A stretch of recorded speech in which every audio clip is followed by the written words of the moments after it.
आज से हम हिंदी ग्रामर की टेस्ट सीरीज शुरू करने जा रहे हैं।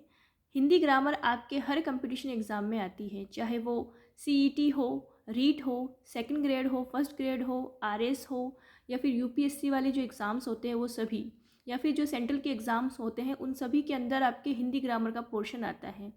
तो उसी को मद्देनज़र रखते हुए हम आज से हिंदी ग्रामर की टेस्ट सीरीज शुरू कर रहे हैं। आप सभी प्रश्नों को ध्यान से देखेंगे और कोशिश कीजिए कि आप अपने स्तर पर इन प्रश्नों के उत्तर निकाल पाएँ।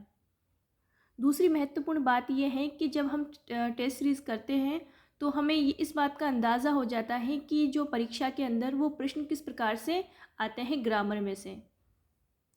इसीलिए जितना आपने अभी तक पढ़ा है उन सब का रिवीजन करने का सबसे बेहतरीन तरीका है कि आप जितनी हो सके टेस्ट सीरीज़ सॉल्व करें। तो हम आज की टेस्ट सीरीज़ शुरू करते हैं। हमारा सबसे पहला प्रश्न है, हिंदी भाषा किस लिपि में लिखी जाती है? यानी कि जो हिंदी भाषा की जो हम लिखित रूप होता है वह किस लिपि में लिखा जाता है? देवनागरी लिपि, खरोष्टी लिपि, ब्राह्मी लिपि या महाजनी लिपि? अब आप बताइए कि कौन सी लिपि में आप हिंदी भाषा को लिखते हैं, जो उसका लिखित रूप है। इनमें से कौन सा होगा? सही आंसर कौन सा होगा? जी हाँ, देवनागरी लिपि। देवनागरी लिपि में जो हिंदी भाषा है वह लिखी जाती है। आपका अगला प्रश्न है, निम्नलिखित में से कौन से शब्द विकारी नहीं होते? कौन से शब्द ऐसे होते हैं जो विकारी शब्दों की श्रेणी में नहीं आते हैं? तो यहाँ पर है क्रिया, क्रिया विशेषण, विशेषण, सर्वनाम। हाँ, तो आप बताइए कि इसमें से कौन सा सही होगा इसका आंसर। देखिए, क्रिया और विशेषण, सर्वनाम और संज्ञा, ये जो सारे शब्द होते हैं ये सब किस में आते हैं? विकारी शब्दों में आते हैं, जबकि क्रिया विशेषण अविकारी शब्दों में आते हैं, यानी अवयव जिसे हम कहते हैं। ठीक है, उसमें कौन कौन से होते हैं? जो क्रिया विशेषण है इसके 4 प्रकार होते हैं: कालबोधक क्रिया विशेषण, स्थान बोधक क्रिया विशेषण और परिमाण बोधक क्रिया विशेषण और रीति बोधक क्रिया विशेषण। तो ये 4 प्रकार होते हैं जो विकारी नहीं, यानी कि अविकारी श्रेणी के अंदर ये क्रिया विशेषण आते हैं। तो यहाँ आपको कंफ्यूज नहीं होना, क्रिया विशेषण और सर्वनाम और संज्ञा ये क्या है? विकारी शब्द हैं, जबकि क्रिया विशेषण ये दोनों मिलकर क्रिया विशेषण नहीं बना है। यहाँ पर क्रिया विशेषण अव्यय है जो कि अविकारी शब्दों की श्रेणी में आते हैं।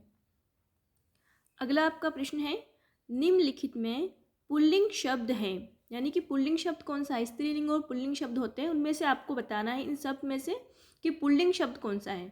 हिंदी, दही, पूर्णिमा या चांदी? अब आप सोचिए कि इसमें से जो पुल्लिंग शब्द है वो कौन सा होगा, सोचिए।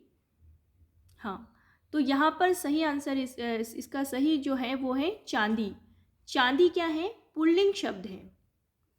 अगला प्रश्न है आपका, अगला प्रश्न है, निम्न में से कौन सा शब्द सदैव बहुवचन में प्रयुक्त नहीं होता?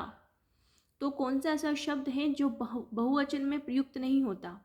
हस्ताक्षर, सोना, दर्शन और प्राण। अब बताइए इसमें से कौन सा होगा, सोचिए। तो इसका सही आंसर होगा सोना, जो सदैव बहुवचन में प्रयुक्त नहीं होता। अगला प्रश्न है आपका,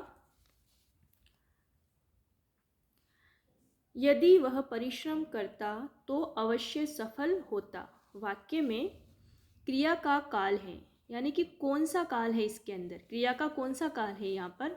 तो हेतु, हेतुम, भूत, संभाव्य भविष्यत, अपूर्ण भूत या अपूर्ण वर्तमान। अब बताइए आप, ये कौन से काल की हम बात कर रहे हैं? ये जो आपका टेस्ट पेपर है ये सभी व्याकरण के कुछ महत्वपूर्ण प्रश्नों को सम्मिलित करते हुए बनाया गया है।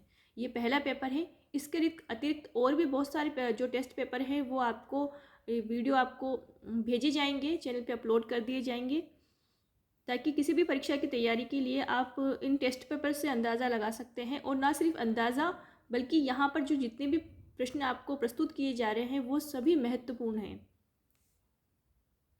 तो कौन सा होगा इसमें?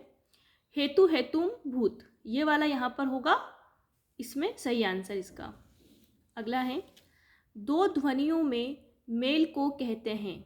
यानी कि जब दो ध्वनियाँ होती हैं उनके अंदर विकार पैदा हो या फिर उनका मेल हो तो वहाँ पर क्या होगा, बताइए। तो यहाँ पर उपसर्ग, समास, संधि या प्रत्यय क्या होगा? यहाँ पर होगा संधि। देखिए, जब दो ध्वनियों का मेल होता है या दो ध्वनियों में विकार पैदा होता है तो वहाँ पर हमेशा संधि होगी। लेकिन जब दो शब्दों को छोटा कर कर, यानी कि दो शब्दों के बीच के जो अंतर है उसको समाप्त कर कर और एक किया जाता है तो वहाँ समास होता है। जहाँ दो शब्दों की बात आएगी वहाँ पर समास होगा, और जहाँ पर दो जो ध्वनि होगी या वर्ण होंगे वहाँ पर क्या होगा, संधि होगी। अगला प्रश्न है आपका, संधि मुख्यतः कितने प्रकार की होती हैं? 2 प्रकार की, 4 प्रकार की, 5 प्रकार की या फिर 3 प्रकार की? हाँ, तो ये आप सभी को याद है, संधि मुख्यतः 3 प्रकार की होती है। कौन कौन सी होती है? स्वर संधि, व्यंजन संधि और विसर्ग संधि। अगला प्रश्न है, उद्धृत शब्द का सही संधि विग्रह होगा। क्या होगा यहाँ संधि विग्रह? इस प्रकार के प्रश्न आपके परीक्षाओं में आते हैं जहाँ पर संधि विच्छेद करके दिया जाता है और संधि विच्छेद करके भी दिया जाता है और संधि का नाम भी पूछा जाता है। तो अब आप बताइए कि यहाँ पर सही संधि विच्छेद क्या है उद्धृत का, बताइए। उत धन हत, उद धन हत, उत धन धृत, उद धन धृत। तो कौन सा होगा यहाँ पर? पहला, उत धन हत, उद्धृत। ठीक है। अगला आपका प्रश्न है, निम्न में से किस शब्द में विसर्ग संधि नहीं है? बताइए कि किस शब्द में विसर्ग संधि नहीं है। अंतश्च चेतना, अतएव, महोदय और दुरावस्था। अब आप सोचिए कि किस शब्द में विसर्ग संधि नहीं है। आप एक और बात का ध्यान रखेंगे कि यहाँ पर आपसे नहीं पूछा जा रहा है, नहीं है। ठीक है, तो आपको ऐसा एक शब्द निकालना है जिसके अंदर विसर्ग संधि है। यानी कि यहाँ पर ऐसे शब्द, 3 शब्द ऐसे हैं, 3 जो हैं यहाँ पर ऑप्शंस हैं वो ऐसे हैं जो विसर्ग संधि वाले हैं, लेकिन एक ऐसा है जो यहाँ पर विसर्ग संधि वाला नहीं है। तो अंतश्चेतना, अतएव और दुरावस्था, इनमें तो आपको विसर्ग संधि मिलेगी, परंतु महोदय में आपको गुण संधि मिलेगी। महा, धन, उदय। तो महोदय में कौन सी संधि होगी? गुण संधि होगी। तो ये वाला ऑप्शन आपका सही हो जाएगा यहाँ पर। अगला आपका प्रश्न है, निम्न में व्यंजन संधि का उदाहरण है। इसमें से आपको व्यंजन संधि का उदाहरण निकालना है। ठीक है, रामावतार, उज्ज्वल, प्रोज्वल, निरोग। अब बताइए कि इसमें से आपको व्यंजन संधि कहाँ दिखाई दे रही है? जैसा कि हमने बताया कि दो ध्वनियों के विकार पे या दो ध्वनियों के मध्य विकार पैदा होता है, वहाँ पर क्या होगी? संधि होती है। अब आप बताइए, जब आप तोड़ते हैं इस चीज़ को, संधि में क्या होता है? दो ध्वनियों के बीच विकार पैदा होगा। तो रामावतार, उज्ज्वल, प्रोज्वल और निरोग। अब यहाँ पर बताइए कि व्यंजन संधि किस शब्द में आपको दिखाई देती है? बिल्कुल सही बताया आपने, उज्ज्वल। उज्ज्वल में आपको यहाँ पर व्यंजन संधि दिखाई देती है, या फिर यहाँ पर उज्ज्वल के अंदर व्यंजन संधि है। अब किस प्रकार है व्यंजन संधि? उत धन ज्वल। उत धन ज्वल होगा किसका? इसका संधि विच्छेद। अगला प्रश्न है आपका, निम्न में से समास का प्रकार नहीं है। यहाँ पर समास का प्रकार नहीं है। कौन सा नहीं है? अव्ययीभाव समास, बहुव्रीहि समास, द्वंद्व समास, अविकारी समास। अब आप बताइए कि इसमें से कौन सा ऑप्शन है जो समास नहीं है? बताइए। बिल्कुल सही, अविकारी समास। अविकारी समास नाम का कोई समास नहीं होता है, अविकारी तो शब्द होते हैं। ठीक है, तो समास कौन कौन से होते हैं? अव्ययीभाव, बहुव्रीहि, द्वंद्व समास, द्विगु समास, तत्पुरुष समास और कर्मधारय समास। अगला आपका प्रश्न है, करण तत्पुरुष समास का उदाहरण है। तुलसीकृत, पदच्युत, पंचामृत और ऋण मुक्त। अब बताइए कौन सा ऑप्शन इसमें सही होगा? क्या पूछा हमसे? करण तत्पुरुष। तत्पुरुष समास का ही भेद है।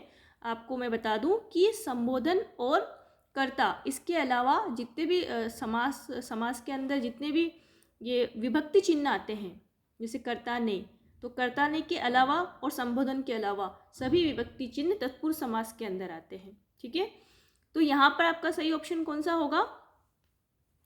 बिल्कुल सही, तुलसीकृत, यानी तुलसी द्वारा रचित। करण तत्पुरुष में क्या होता है? विभक्ति चिन्ह कौन सा होता है? से, द्वारा, है ना। तो तुलसी के द्वारा रचित या तुलसी द्वारा रचित। ठीक है, अगला आपका प्रश्न है 19 शब्द में उपसर्ग एवं मूल शब्द का पृथक रूप होगा। 19 शब्द में उपसर्ग एवं मूल शब्द आपको यहाँ पर अलग करना है। अब बताइए, उत धन नीस, उन और 20, उन धन 20, उन और ईस, तो उसमें क्या होगा? यहाँ हमसे क्या पूछ रहे हैं? उपसर्ग। उपसर्ग क्या होते हैं? जो किसी भी शब्द के कहाँ लगते हैं? पहले लगते हैं। ठीक है, किसी भी शब्द के आगे लगते हैं और शब्द का अर्थ बदल देते हैं। तो उन धन 20 यहाँ पर इसका सही ऑप्शन होगा। ठीक है, ग वाला। अगला आपका प्रश्न है, यह प्रत्यय युक्त शब्द नहीं है, यानी कि ये जो 4 ऑप्शन आपको दिखाई दे रहे हैं, सौंदर्य, भारतीय, औदार्य और आदित्य, इसमें से आपको यह प्रत्यय युक्त शब्द नहीं है। यह प्रत्यय युक्त शब्द कौन सा नहीं है?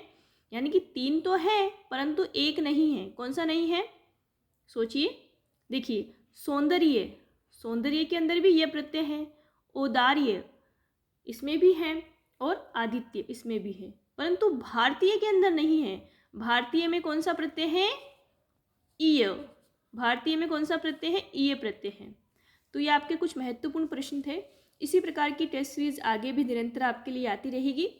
तो वीडियो को आपको अच्छा लगा हो तो वीडियो को लाइक कीजिएगा, चैनल को सब्सक्राइब कीजिएगा और ज़्यादा से ज़्यादा शेयर कीजिएगा, ताकि जो व्याकरण की तैयारी कर रहे हैं, जो कंपटीशन एग्ज़ाम की तैयारी कर रहे हैं, उनको सभी को इस वीडियो से फ़ायदा मिल सके।